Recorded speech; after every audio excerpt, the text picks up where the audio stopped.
Good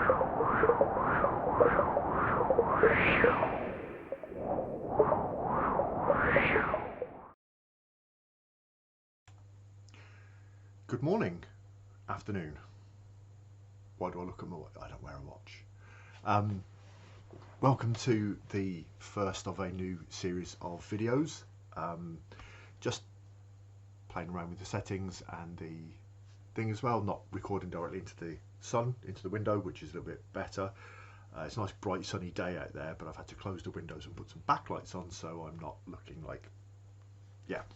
I'm Ross Hawklord 2112 Kingston. You probably already know that. And this series of videos hasn't got a posh title, but basically it is, the premise of it is 10 games, tabletop role-playing games, which are better than D&D 5e, and why. Yeah.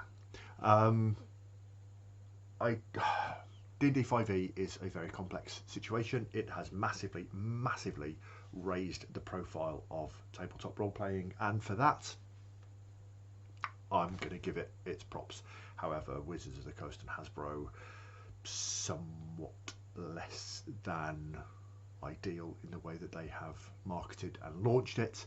Their ideas for the way they want to do it going forwards is not really sitting that well with me or many other players, so I thought I would show you some of the alternatives, largely on the basis that I have all of the alternatives, as you have possibly seen from some of my other videos. So this first video is possibly going to be a little bit longer than some of the other ones, because I am tackling the runners-up. These are the games that came in not quite in my top 10, and in no particular order. They are Fabula Ultima from Need Games, inspired by console TTRPGs, very robust character creation system, a lot of different character options that you've got, very simple mechanics using 2 sets of polyhedral dice per player. In the book, which was about 35 quid, you've got world building, character creation, GM advice, travel, transport, artificing rules, a selection of monsters playable completely from the book, and £35. And it's a lovely format, it's a lovely size. There is a free quick start, which I have mentioned. Next up we have Slayers by Spencer Campbell, Gila RPG. This cost me about 25 quid. You can get it in PDF. It is very small. The dice mechanic in this, along with all of the rest of Spencer's games, it's very simple, very straightforward. There is a lot of flavour. In here you have settings, hunts, full set of rules. You've got the city, which has no limits and is completely expanding, and you've got 5 character classes. Uses just one simple set of polyhedral rules. A lot of fan-made content for this. A lot of bang for the buck in this game. Big up Spencer, love your stuff. Double dip on this one. The last 2 of the small format books. I like small format role-playing books. They feel nice in the hand. Mine is the edited version with only one name on the cover. Powered by the Apocalypse. This has character classes, monsters, GMing advice, settings, rules. So much fan created support for this. If you can look past one of the authors being a dick, complete dick, then this is beautiful. I cannot help but, when looking at playbooks, because it's powered by the Apocalypse, use playbooks rather than character classes, be inspired by the way that they work. And this was my introduction into powered by the Apocalypse games. It was kind of one of the first generation offshoot games after the original Apocalypse world. The next one in this video, and the last of the small format books, is the one that I have to mention, Fate. Oh, sorry. Standard polyhedral dice. You need 2d6s for the core mechanic of the rolls, but you use additional polyhedrals for damage dice. Everybody's favourite. Certainly one of the most prevalent generic systems, and this gets it's generic at the expense of crunch that some of the other generic systems use. This one is on the runners-up list largely on the basis that it needs custom dice to play. They're not particularly expensive, and you can get them in a lot of different ways. There's a deck of cards that you can get, and it tells you how to use standard D6s, but this uses what's called fudge or fate dice, which is a six-sided dice with 2 pluses, 2 blanks and 2 minuses.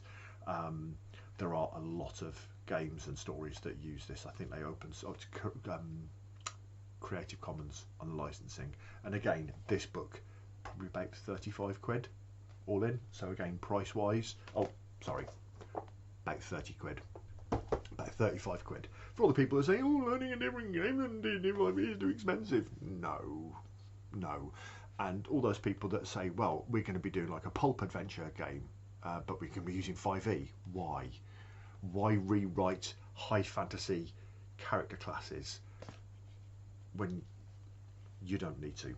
So yeah, that was the last of the small format books.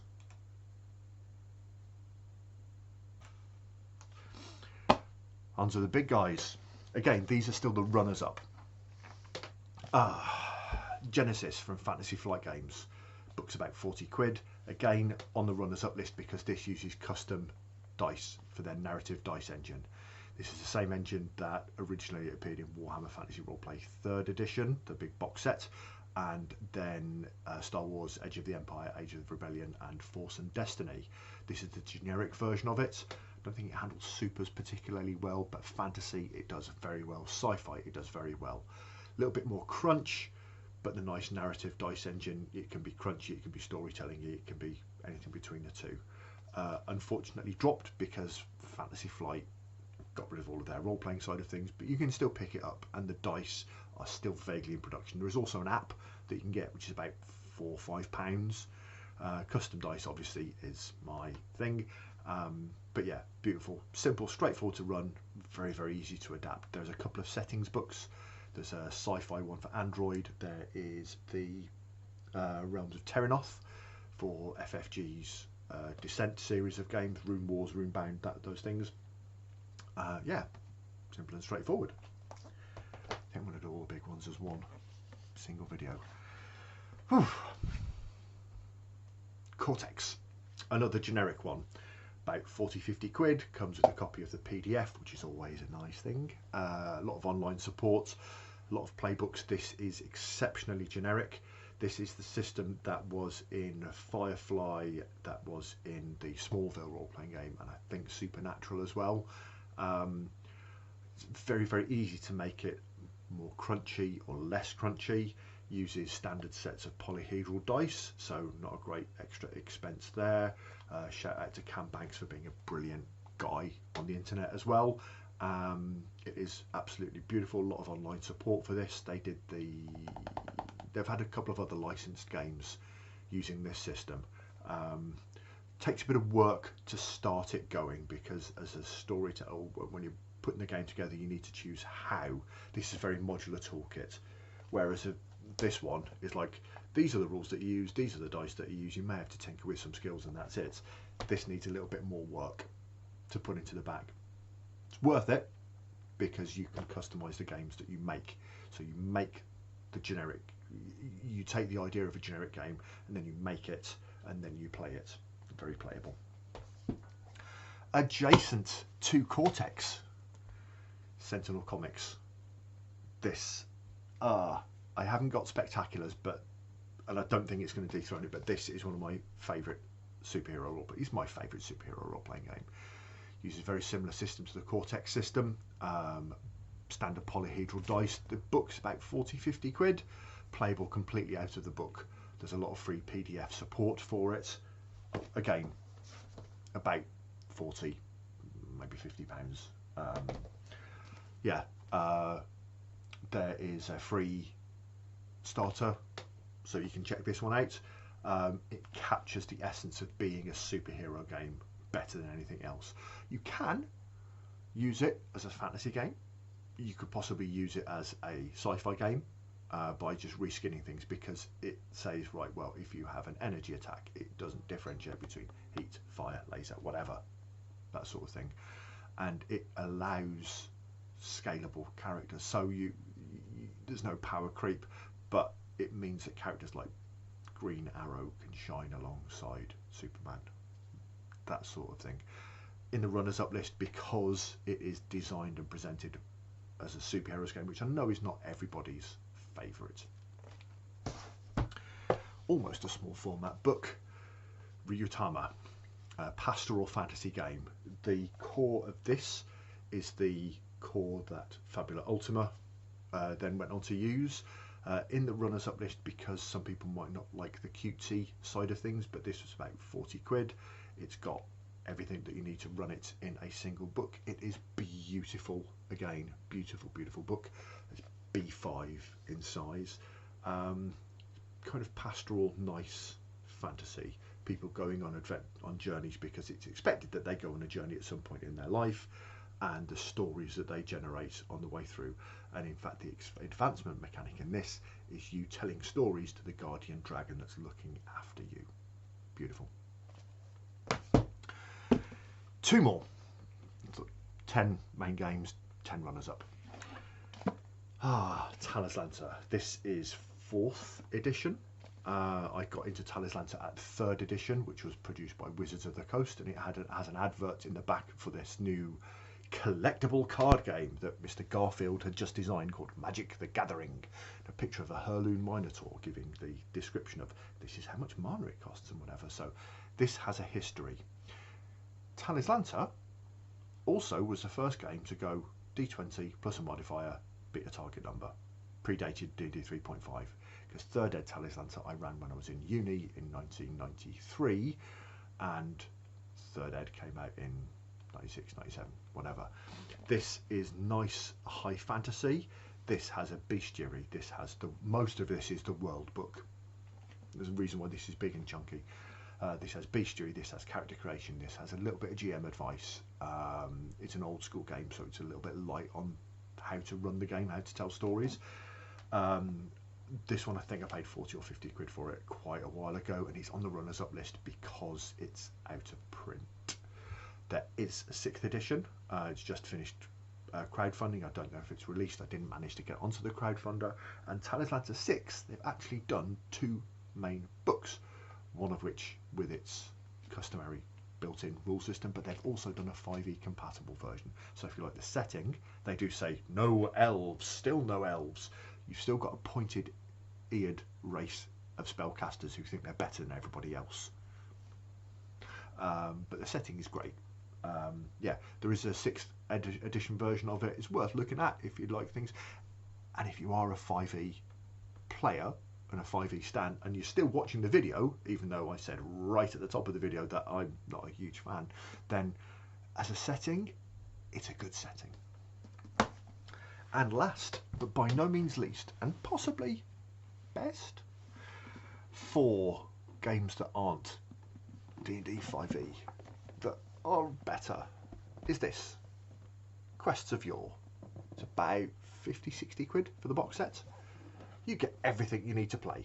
You get character sheets, you get dice, you get, oh sorry, just D20s. You get character sheets, you get dice, you get a lot of cards, you get miniatures, you get tiles that you can use as a board, you get a player's book, you get a GM screen, you get GM's book, and you get an introductory adventure. This, if you don't know it, is the game that Barley plays in the film Onward, the Disney Pixar film. And when they announced that they were going to be doing the role-playing game that was built into it, my heart sank, and I thought it was going to be effectively a D20 thing, but it isn't. Not 5e. Very simple system. You have like a hand of 3 dice that you roll, and that's based up on your attribute, your skill, and your equipment. Different colour dice for each one. The GM still does get to roll on this, which he doesn't in some games, but the GM normally only rolls a D20 for the dice of fate or the wheel of fate or whatever. And the design and production of it is beautiful. The cards are a little on the thin side, but the production of the books is wonderful because it says it is Barley's edition. And all throughout the book and all throughout the cards and whatever, you've got these little bits of tape that are put onto it with Barley's notes. You've got some of the cards look like they've got Cheeto dust fingerprints. Can I say Cheetos? What's it dust fingerprints on them? This is an all-in-one, and it will guide a moderate, not even a moderate, it will guide a bunch of people who are new to role-playing through role-playing for, you know, and through an adventure and telling stories together for 60 quid. Now, I don't recall how much the PHB, DMG and Monster Manual are at the moment. I think they're at least £30 each. So you're looking at 100 quid plus dice and everything, plus adventures on top of that. This at £60 for the whole lot. It's there. Those are good games, but they are the runners-up.